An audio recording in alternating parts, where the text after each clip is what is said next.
This is Suzy. Suzy is a little bit of an insecure dog, and she doesn't like her mom picking her up. So I asked her to come over to you one more time, use a treat. Do I put the treat in the hand? Yeah. This hand? Okay. Suzy, come. Do I lift up? Yep. Sit. All right. Good. Now try to go ahead and pick her up. Just reach for her. Now? Yep. She's too far. That's okay. Get up and kind of reach for her. Okay. Sorry. She's gonna move. There you go. All right, so you see that she's basically keeping distance. Go ahead and grab a seat again. Okay.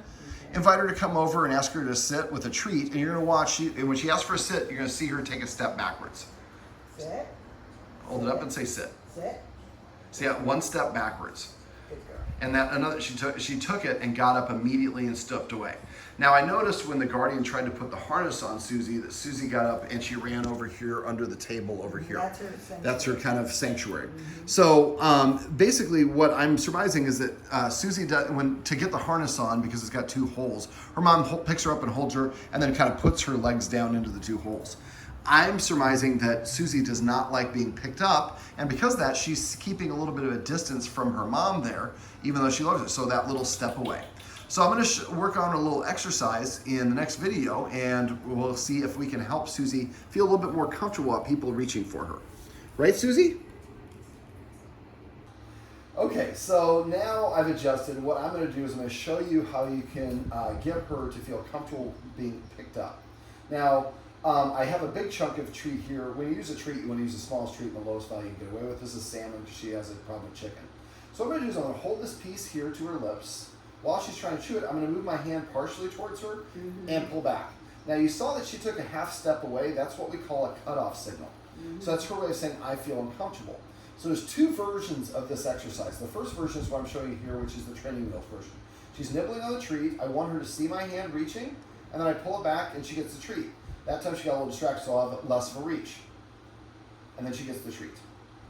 Now if I do too big of a reach, it's going to cause her to move away. So watch this. So that was too much. So when you're working with dogs, you want to use as small a criteria, as large a criteria as you can, but not so large that the dog, it's too much for the dog. That was too much for the dog. So what I'm going to do here is I'm going to hold the treat to her lips, reach a quarter of the way, pull back, and then say yes and release the treat. You're going to get a lot of treats for this exercise. Do it again, hold it here, make sure you hold it secure, reach again, and then she stopped a little bit, but she didn't step back. So that's also a cutoff signal, but because I stopped, she didn't need to step back, she just leaned back. So what I'm going to do now is I'm just going to keep on doing it. When I do this, I like to do each reach 3 times. Now that's my arbitrary number to start off, it can change. But what I'm doing is I was reaching a quarter of the way. Now let's see if I can reach half the way. A little bit of a lean. So that tells me I need to stick at the level I'm at or go a little bit less. And then she reaches the treat. What I'm doing is establishing trust. I'm holding the treat, reaching for her, and then she gets the treat. There's nothing bad in this equation. Getting picked up is what she interprets as getting back. So now I've done 3 of those. So now a little bit of cutoff signal. So I'm going to stick at that level. I was going to go further, but now I'm just going to do half again. There you go. And I'm earning her trust as I do this. So now I'm going to go 3/4 of the way.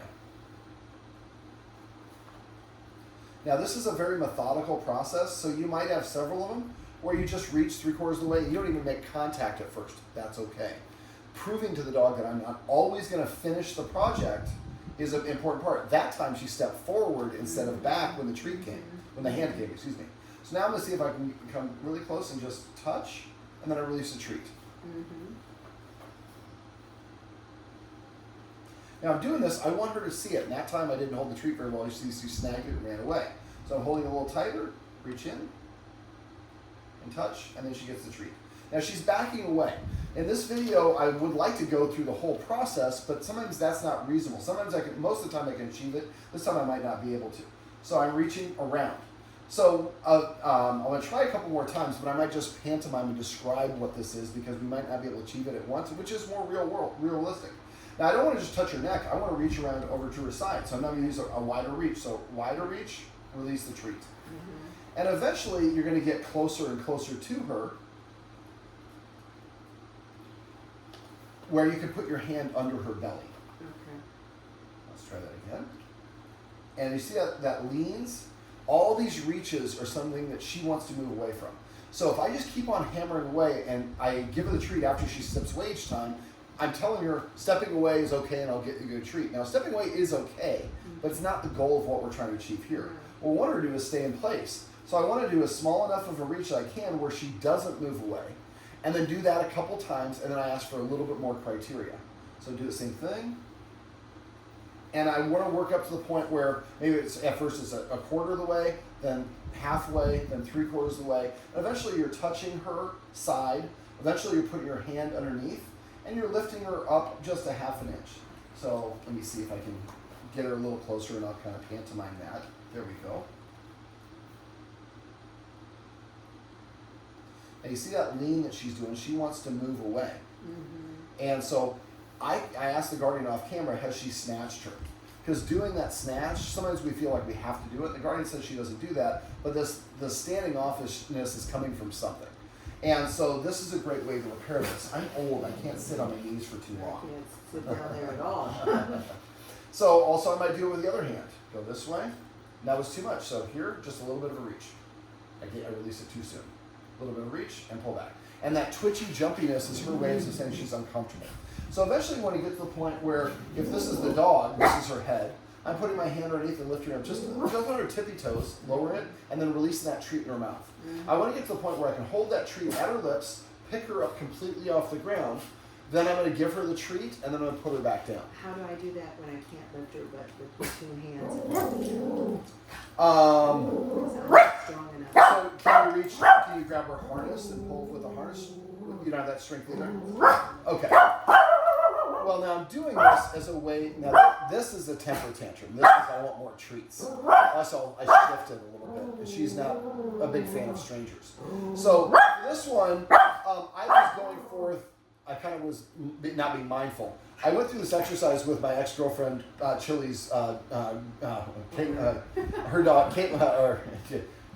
her dog's name was Chili. And Chili didn't like being picked up, and she goes to the same dog daycare that she goes to. But that's not our goal. Our goal is not to get picked up. The goal is for her to not walk away with the leash. And so this is the part 1 of the exercise, just holding a treat and reaching your hand with no leash into it until you can reach your leash all the way to that buckle with your hand with no leash. Now the second part of it is what we call a conditioned emotional response, or a CER. So this is the leash. And you see her perception leash is she's standing away from it. Now, so I can do a couple of things. I'm going to do something off here in a second, but first of all, I'm going to get her to entice her to approach it. So I'm going to toss a treat in there.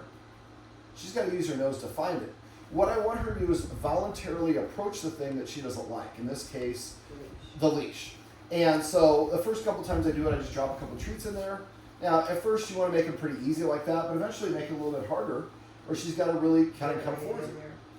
And so she's going to root around with her nose and find it, but every time she does, something good happens. Now she cracked it and it has to move, it went down to the floor, so she's going to have to move even more to get it. But she's interacting with the thing that she doesn't like on her own. It's not moving, so it's not as scary. Did she get it? I believe she did. So this is the next stage, and you could do these concurrently. You could do the holding the treat and reaching, and then a little bit later on in the day you can do this.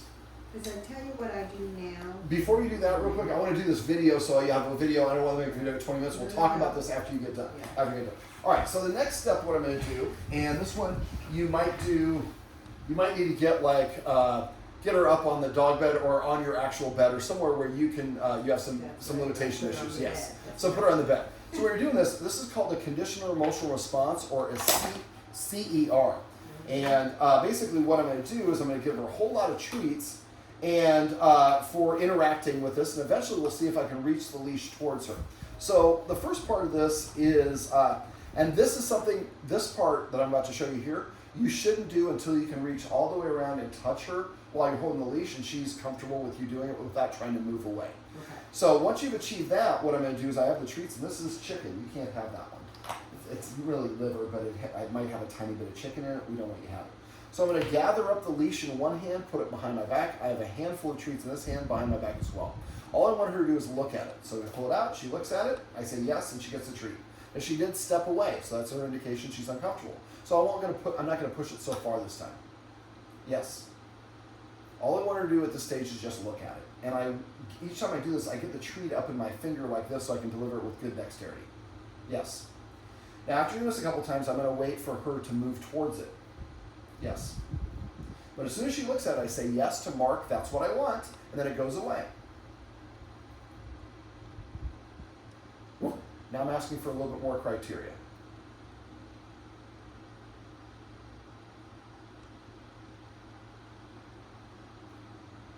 Now if she gets stuck and I'm moving a little bit faster than I should, I move it back behind my back.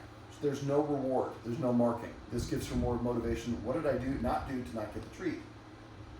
Yes, I don't know if you saw that, but she moved her nose just a hair towards it. Then it goes away. And I said yes first, then it goes away. Yes. So that's a little bit of interaction with the object.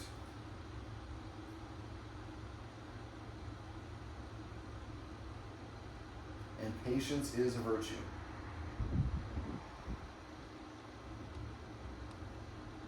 Yes, this is again a tiny little bit. Yes. So I want her moving towards it. When we put it on the floor and she moved towards it, it was easier. I wasn't holding it.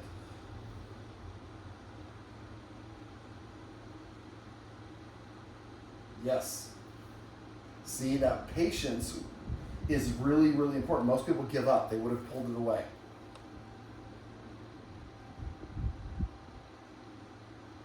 So it goes away and she gets another opportunity to do it again.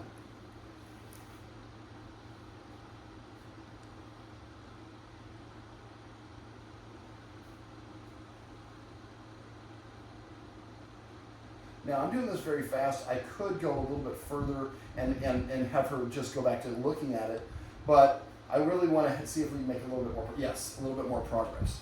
All right. Now I can't sit in that position for too long, so I'm going to adjust myself down a little bit. And this is not the ideal position, so let me see if I can pull my leg in here. All right. So now we'll switch hands a little bit and get a couple more treats. This is going to be a longer video than I anticipated, but that's okay. All right, so now put the treats in this hand, and I'll come with this one. So you want to kind of switch it up so it's not always right side, it's not always left side. Also, when I'm gathering this, I've gathered it up so it's not flopping around. You saw that little twitch she had. So I want to be able to go, yes, then it goes away.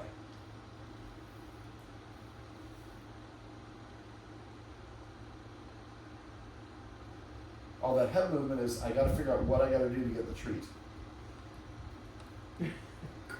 The treat. But that's not going to get her the treat. I know. That's what she's like, I'm going to go get it. So now she's moving around. She's a little confused, so I'm moving it away.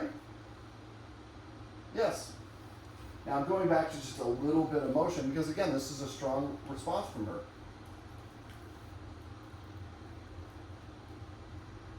Yes.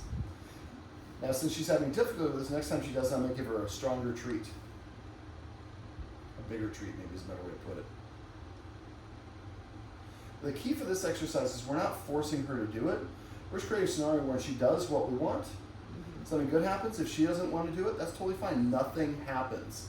You don't have to punish your dog to teach your dog. So now it goes away. It comes again. And while she's moving her head around, just hold it here. And if she goes away, then it goes away.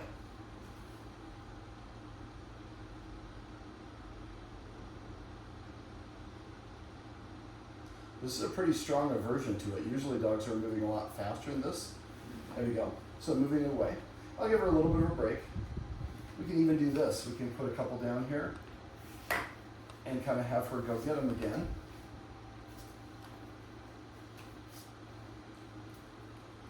So you got to spike it a little bit so she knows that there's more in there. So again, she's approaching it. She's finding the treats. Good things are happening. And I'm not attaching it to her. And see how she's lingering.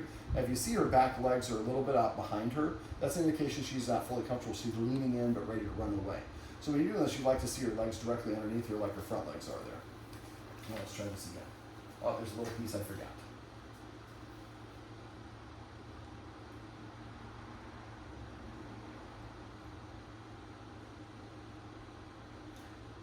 Now those are cutoff signals. She's looking away from me to say, no, I don't want to engage with that, which is fine. So I'll describe the rest of this because we're probably not going to achieve it in this video, and I don't want this video to be 30 minutes. So basically what you're going to do is your arms are akimbo. So you only flash the harness out, yes. And when she looks at it at first, you say yes, and then it goes away. Then you swing your other hand out and give her a treat. And I do that several times until she's looking at it pretty easily, and she's not. If she's moving away, don't swing it all the way towards her. Swing it out here. We want her to walk towards it a little bit. Now I don't want to have both hands here because you see she's looking at the treat hand. I want her to look at this hand, so that's why I put my behind my back. She's thinking about it. She's looking at it, but she's not touching it. So eventually you'll get to the point where at first she looks at it, then she leans towards it, eventually she's touching it. Yes, just like that, and then it should go away and she gets a treat. Now eventually you're going to do the same thing, but you're going to adjust it like we're going to if we're going to put a leash on her. Now this leash has some accoutrement. It's got the wags, which is a great daycare here in LA, but it also has a poop bag at the end. It's got a handle. All that extra stuff is extra stuff that might cause some a little bit of extra anxiety. So I usually would have a leash that's straight that doesn't have any of that stuff on it just for this exercise at first. Eventually we want to work up to this leash because that's what we want to do. So eventually what we want to do is be able to go the same way, kind of like this. Yes. I know, it moved, didn't it? That's the wrong treat for you. Yes. And we'd like to have her a little bit closer. Her standing apart tells us she's not fully comfortable. She should be standing closer. So like this, and then give her the treat. Now you could also do this one where you hold the treat to her lips, and move this, like I was doing my hand at the beginning of the video. Then a little bit more, and a little bit more. And what the guardian does is she picks her up, gives her a treat. Puts the harness down, gives her another treat, then puts it on her and attaches it and gives a third treat. And all those things are good because you're using positive reinforcement. But you're picking her up and manipulating and moving her around. She has no choice in that. In this case, she's choosing to come up to this to get the reward. So the whole point of these exercises is we want the dog to want to do the activity. I'm bigger than she is. Her guardian's bigger than his. We can pick her up and we can force it on her, but this creates a little bit of that resentment, that standing apart that she's doing. We want to eventually get to the point where you can put, go ahead and just attach the leash, and she doesn't move around, and then you give her a treat afterwards, then you take it off. And I would practice this independent of going for a walk. A lot of times we do this and go for a walk or go for a drive. Now, she's a little bit of an anxious dog, and her mom takes her out to some restaurants and stuff that I think might be a little bit much for her. That could influence this. You put the harness on me, then you take me to a scary place. That might be an association why she's doing it, because I know clearly she loves you, but when the harness and leash comes out, there's a little standoffishness. Now, you can also put the harness down on the floor with the two holes here. It's like a vest. Hold a treat to her lips and lure her until she steps in one. When she steps in one, say yes and release the treat. Eventually, she's got to put hands in both of those before you say yes and give her the treat. But she's, again, approaching it. So you might put that harness that she's wearing on now on the floor and put treats on it. Let her approach it, sniff it, get treats on it, put treats underneath, so she's got to use her nose to nudge underneath it. Getting her interacting with it. And so she feels comfortable and confident about the leash. And then eventually, or about the harness, excuse me, then you put it on, clip, and then give her a treat. Then you attach the leash, clip, and give her a treat. So we make putting these things on into a positive as opposed to a negative. But by putting it on the ground and letting her just look at it and doing the CER response, you saw she went from stepping away from it to coming and touching her nose to it, and eventually being comfortable enough for you to put the leash on her. Well, this is my buddy, Suzy. Sit. And these are some tips and tricks you can use on if you have a dog that doesn't like the harness or collar put on.